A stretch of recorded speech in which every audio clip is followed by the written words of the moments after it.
বিপিএলে এমন অসাধারণ ক্যাচ কখনোই দেখা যায়নি।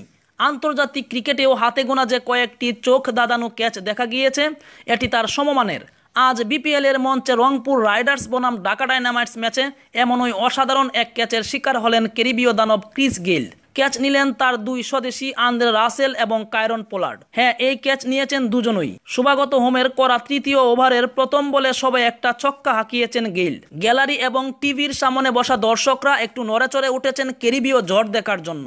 পরের বলেই গেইলের বিরুদ্ধে লেগ বিফোর উইকেটের জোরালো আবেদন হয়। ফিল্ড আম্পায়ার গেইলকে এলবিডব্লিউ ঘোষণা করেন। দর্শকরা হতাশ, কিন্তু রিভিউ নিয়ে বেঁচে যান গেইল। দেখা যায় শুভাগতর বল স্টাম্প মিস করেছে। দর্শকরা আশা নিয়ে আবারও বসেন, কিন্তু সবচেয়ে বড় নাটকটা অপেক্ষা করছিল পরের বলে। এবারও বলটি উড়িয়ে মেরেছিলেন গেইল। স্ট্রেট ড্রাইভে ছক্কা না হওয়ার কোনো কারণ ছিল না, কিন্তু লং অফ থেকে ছুটে আসেন গেইলের স্বদেশী আন্দ্রে রাসেল। তিনি লাফিয়ে সীমানার বাইরে চলে গিয়ে বলটিকে তালুবন্দি করেন। মাটিতে পা পড়ার আগেই বল পাঠিয়ে দেন সীমানার এপারে। ততক্ষণে লং অন থেকে ছুটে সেখানে পৌঁছে গেছেন আরেক ক্যারিবীয় কায়রন পোলার্ড। বাতাসে ভাসতে থাকা বলটি তিনি তালুবন্দি করেন। অসাধারণ এক ক্রিকেটীয় বিস্ময়ের সাক্ষী হয় শেরে বাংলা জাতীয় ক্রিকেট স্টেডিয়াম।